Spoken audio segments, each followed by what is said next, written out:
یہ لوگ لپک لپک کر نیکیاں کرتے اور ہمیں امید اور خوف سے پکارتے اور ہمارے آگے عاجزی کیا کرتے تھے۔ اور ان خاتون یعنی مریم کو بھی یاد کرو جنہوں نے اپنی عفت کو محفوظ رکھا تو ہم نے ان میں اپنی روح پھونک دی اور ان کو اور ان کے بیٹے کو اہل عالم کے لیے نشانی بنا دیا۔ لوگو، یہ تمہاری جماعت ایک ہی جماعت ہے اور میں تمہارا پروردگار ہوں، تو میری ہی عبادت کیا کرو۔ اور لوگ اپنے معاملے میں باہم متفرق ہو گئے، مگر آخر سب ہماری طرف رجوع کرنے والے ہیں۔ اب جو نیک کام کرے گا اور مومن بھی ہوگا تو اس کی کوشش رائے گا نہیں جائے گی، اور ہم اس کے لیے ثواب اعمال لکھ رہے ہیں۔ اور جس بستی والوں کو ہم نے ہلاک کر دیا، محال ہے کہ رجوع کریں، وہ واپس نہیں آئیں گے، یہاں تک کہ یاجوج اور ماجوج کھول دیے جائیں اور وہ ہر بلندی سے نیچے آ رہے ہوں، اور قیامت کا سچا وعدہ قریب آ جائے تو ناگہاں کافروں کی آنکھیں پھٹی کی پھٹی رہ جائیں اور کہنے لگیں کہ ہائے شامت، ہم اس حال سے غفلت میں رہے، بلکہ ہم خود ہی ظالم تھے۔ کافروں، اس روز تم اور جن کی تم اللہ کے سوا عبادت کرتے ہو دوزخ کا ایندھن ہوں گے اور تم سب اس میں داخل ہو کر رہو گے۔ اگر یہ لوگ در حقیقت معبود ہوتے تو اس میں داخل نہ ہوتے، سب اس میں ہمیشہ رہیں گے، وہاں ان کو چلانا ہوگا اور اس میں کچھ اور نہ سن سکیں گے۔ جن لوگوں کے لیے ہماری طرف سے پہلے بھلائی مقرر ہو چکی ہے وہ اس سے دور رکھے جائیں گے، یہاں تک کہ اس کی آواز بھی تو نہیں سنیں گے، اور جو کچھ ان کا جی چاہے گا اس میں یعنی ہر طرح کے عیش اور مزے میں ہمیشہ رہیں گے۔ ان کو اس دن کا بڑا بھاری خوف غمگین نہیں کرے گا، اور فرشتے ان کو لینے آئیں گے اور کہیں گے کہ یہی وہ دن ہے جس کا تم سے وعدہ کیا جاتا تھا، جس دن ہم آسمان کو اس طرح لپیٹ لیں گے جیسے خطوں کا تومار لپیٹ لیتے ہیں۔ جس طرح ہم نے کائنات کو پہلے پیدا کیا تھا اسی طرح دوبارہ پیدا کر دیں گے۔ یہ وعدہ ہے جس کا پورا کرنا لازم ہے، ہم ایسا ضرور کرنے والے ہیں۔ اور ہم نے نصیحت کی کتاب یعنی تورات کے بعد زبور میں لکھ دیا تھا کہ میرے نیکوکار بندے ملک کے وارث ہوں گے۔ عبادت کرنے والے لوگوں کے لیے اس میں اللہ کے حکموں کی تبلیغ ہے۔ اور اے نبی صلی اللہ علیہ وسلم، ہم نے تم کو تمام جہانوں کے لیے رحمت بنا کر بھیجا ہے۔ کہہ دو کہ مجھ پر اللہ کی طرف سے یہ وحی آتی ہے کہ تم سب کا معبود ایک ہی معبود ہے، تو کیا تم فرما بردار ہو جاتے ہو؟ پھر اگر یہ لوگ منہ پھیرے تو کہہ دو کہ میں نے تم سب کو یکساں احکام الہی سے آگاہ کر دیا ہے، اور مجھ کو معلوم نہیں کہ جس چیز کا تم سے وعدہ کیا جاتا ہے وہ عنقریب آنے والی ہے یا اس کا وقت دور ہے۔ جو بات پکار کر کی جائے وہ اسے بھی جانتا ہے، اور جو تم چھپاتے ہو وہ اس سے بھی واقف ہے، اور میں نہیں جانتا شاید وہ تمہارے لیے آزمائش ہو، اور ایک مدت تک تم اس سے فائدہ اٹھاتے رہو۔ پیغمبر نے کہا کہ اے میرے پروردگار، حق کے ساتھ فیصلہ کر دے، اور ہمارا پروردگار جو بڑا مہربان ہے اسی سے ان باتوں میں جو تم بیان کرتے ہو مدد مانگی جاتی ہے۔ شروع اللہ کا نام لے کر جو بڑا مہربان نہایت رحم والا ہے۔ لوگو، اپنے پروردگار سے ڈرو کہ قیامت کا زلزلہ ایک حادثہ عظیم ہے۔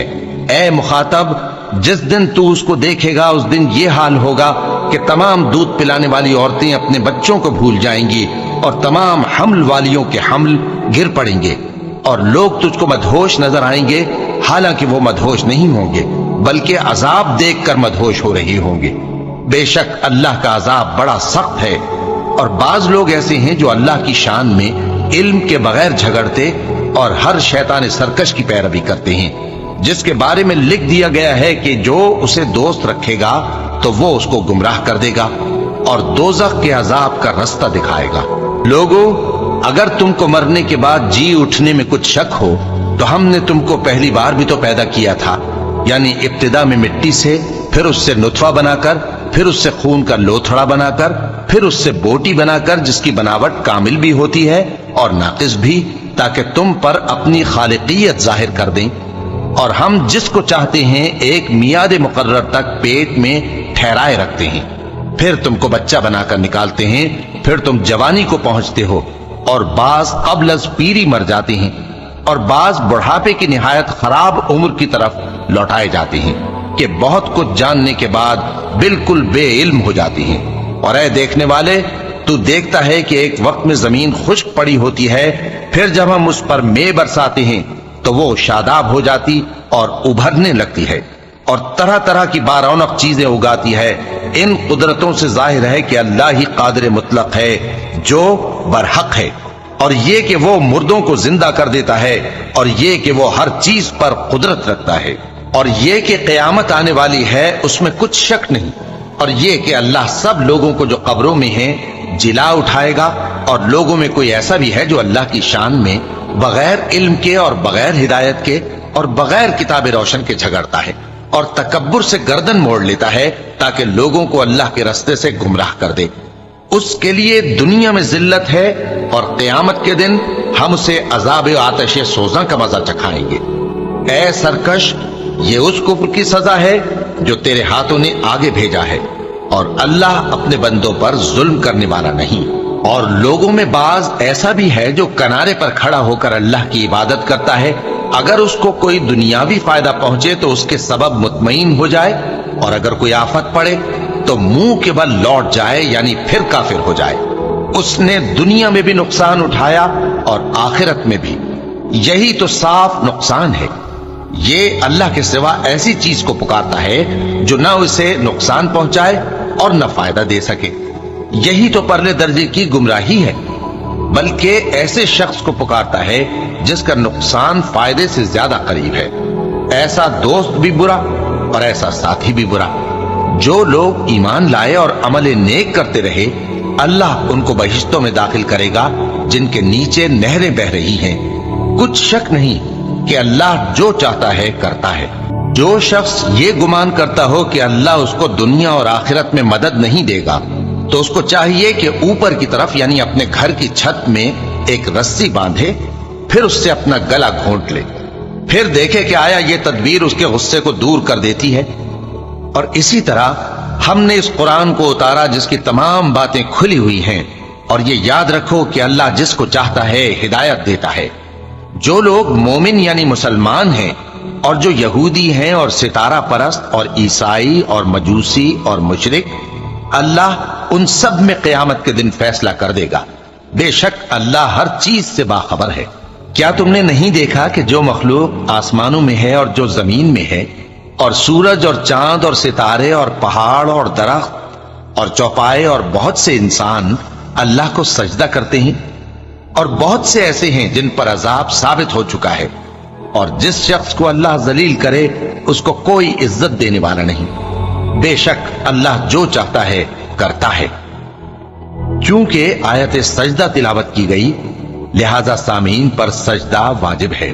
یہ دو فریق ایک دوسرے کے دشمن اپنے پروردگار کے بارے میں جھگڑتے ہیں۔ کعبہ کا مقام بتا دیا اور ارشاد فرمایا کہ میرے ساتھ کسی چیز کو شریک نہ کیجو، اور طواف کرنے والوں اور قیام کرنے والوں اور رکوع کرنے والوں اور سجدہ کرنے والوں کے لیے میرے گھر کو صاف رکھا کرنا۔ اور لوگوں میں حج کے لیے اعلان کر دو کہ تمہاری طرف پیدل اور دبلے دبلے اونٹوں پر جو دور دراز رستوں سے چلے آتے ہوں سوار ہو کر چلے آئیں، تاکہ اپنے فائدے کے کاموں کے لیے حاضر ہوں۔ اور قربانی کی ایام معلوم میں مویشی چوپایوں کے ذبح کے وقت جو اللہ نے ان کو دیے ہیں ان پر اللہ کا نام لے۔